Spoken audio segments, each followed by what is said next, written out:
Assalamualaikum warahmatullahi wabarakatuh.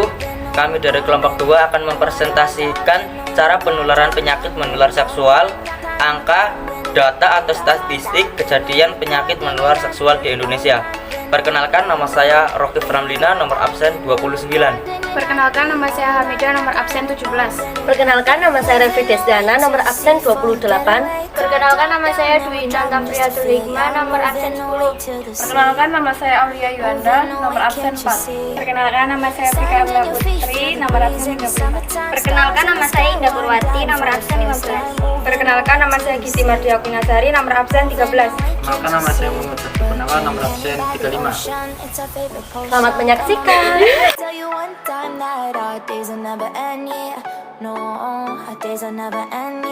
Pengertian penyakit menular seksual atau disebut dengan PMS. PMS adalah sebuah penyakit dengan infeksi menular seksual, merupakan infeksi yang umumnya ditularkan melalui hubungan seks yang tidak aman. Penyebabnya bisa melalui darah, sperma, atau cairan tubuh lainnya. Selain itu, penyebarannya bisa melalui pemakaian jarum suntik secara berulang atau bergantian pemakaiannya.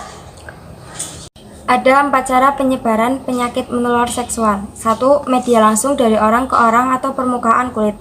Jenis penyakit yang dapat ditularkan dengan cara ini antara lain penyakit kelamin, trakoma, antraks, penyakit pada kaki dan mulut, HIV/AIDS, skabis, gangren, rabies, esilpelas, infeksi luka aerobik. Penyakit kelamin seperti gonore, sifilis, dan HIV, agen penyakitnya ditularkan langsung dari seseorang yang infeksius ke orang lain melalui hubungan intim.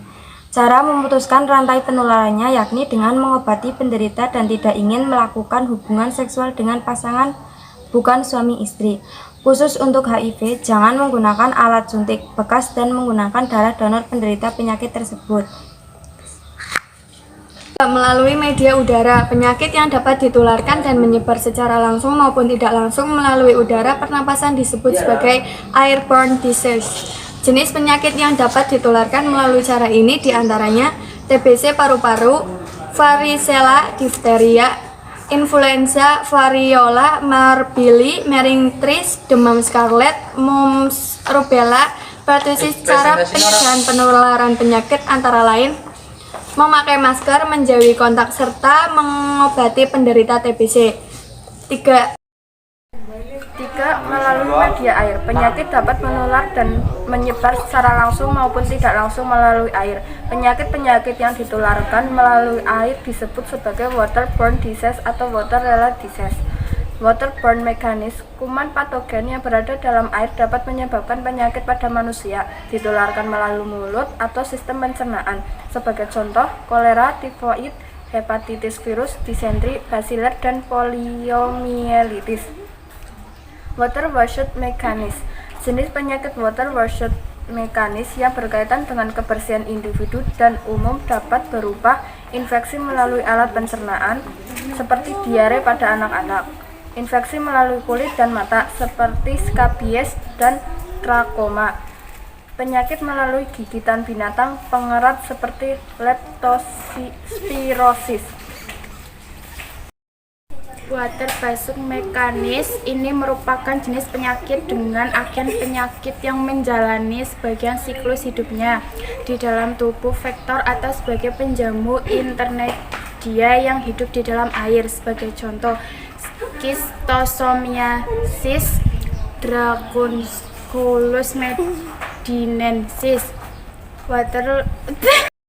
Cara pencegahan penularan penyakit melalui media air atau makanan dapat dilakukan antara lain dengan cara penyakit infeksi melalui saluran pencernaan dapat dilakukan dengan cara sanitation barrier, yaitu memutus rantai penularan seperti menyediakan air bersih, menutup makanan agar tidak terkontaminasi, buang air besar, dan menampung sampah tidak lagi disambar tempat penyakit infeksi yang ditularkan melalui kulit dan mata dapat dicegah dengan hygiene personal yang yang baik dan tidak memakai peralatan orang lain seperti sapu tangan, handuk, penyakit infeksi lain yang berhubungan dengan air melalui faktor seperti malaria dan demam berdarah. Dugen atau DBD dapat dicegah dengan pengendalian faktor melalui media vektor penyakit anthropoborne disease atau sering disebut sebagai vektor borne disease merupakan penyakit penting yang seringkali bersifat endemis dan sering menimbulkan bahaya kematian. Contoh penyakit tersebut diantaranya yakni DBD, malaria, kaki gajah, dan penyakit virus cikungunya yang ditularkan melalui gigitan nyamuk Aedes aegypti. Selain itu, penyakit saluran pencernaan seperti disentri, kolera, demam tifoid, dan paratifoid ditularkan secara mekanis oleh lalat rumah. Data atau statistik kejadian penyakit menular di Indonesia. HIV. Jumlah penemuan kasus HIV berdasarkan provinsi periode April sampai Juni TW 2 2020 sebanyak 7.993 orang dan pengobatan ARV sebesar 6.624 orang. Jumlah penemuan kasus HIV berdasarkan provinsi periode Januari sampai Juni 2020 sebanyak 21.220 orang dan pengobatan ARV sebesar 17.085 orang. Jumlah kasus HIV periode April sampai Juni 2020 sebagian besar pada kelompok umur 25 sampai 49 tahun yaitu 70%. Kelompok resiko dari kasus HIV yang dilaporkan 11,3% merupakan homoseksual atau hubungan seks laki-laki dengan laki-laki. Jumlah kumulatif penemuan kasus HIV yang dilaporkan sampai dengan Juni 2020 sebanyak 398.784 orang. Sedangkan jumlah kasus AIDS yang dilaporkan dari sampai dengan Juni 2020 sebanyak 125.587 orang, di mana jumlah kasusnya relatif stabil setiap tahun. PMIS yaitu jumlah seluruh kasus PMIS dengan penegakan diagnosa berdasarkan pendekatan sindrom berjumlah 5.945 kasus, sedangkan berdasarkan pemeriksaan laboratorium berjumlah 8.198 kasus. Jumlah kasus PMIS terbesar berdasarkan kelompok resiko secara berurutan adalah pasangan Risti 2.651, LSL 2.391, wanita pekerja seks 1.514, pelanggan PS yaitu 941, waria 227, pria pekerja seks 22, dan penasuan yaitu 9.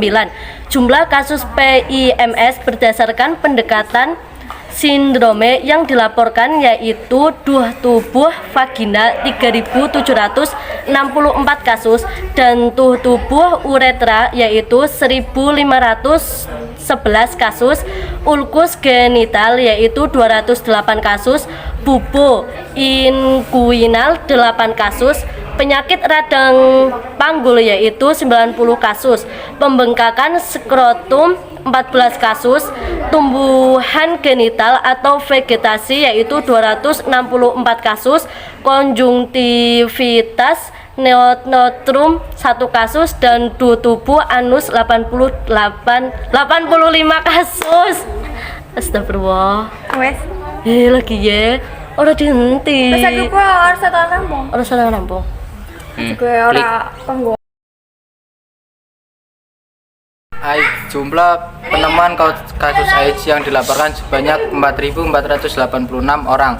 5 provinsi dengan jumlah kasus AIDS dilaporkan terbesar berturut-turut adalah Jawa Tengah, Jawa Barat, Bali, Papua Barat, dan Jawa Timur. Kelompok umur 30-39 tahun merupakan kelompok dengan persentase AIDS tertinggi yaitu 34,22%. Diikuti kelompok umur 20-29 tahun yaitu 27,8% dan kelompok umur 40-49 tahun yaitu 20,9%. Faktor resiko tertinggi adalah hubungan seks beresiko pada heteroseksual 63,1%, homoseksual 21,8%, panasun 7,8%, perinatal 2,5%, biseksual 2,0% dan transfusi 0,2%. Terjadi peningkatan jumlah kasus AIDS yang dilaporkan dibandingkan triwulan Januari sampai Maret tahun 2020. 2.130 orang menjadi 2.356 orang. Cukup sekian presentasi yang dapat kami sampaikan. Wassalamualaikum warahmatullahi wabarakatuh.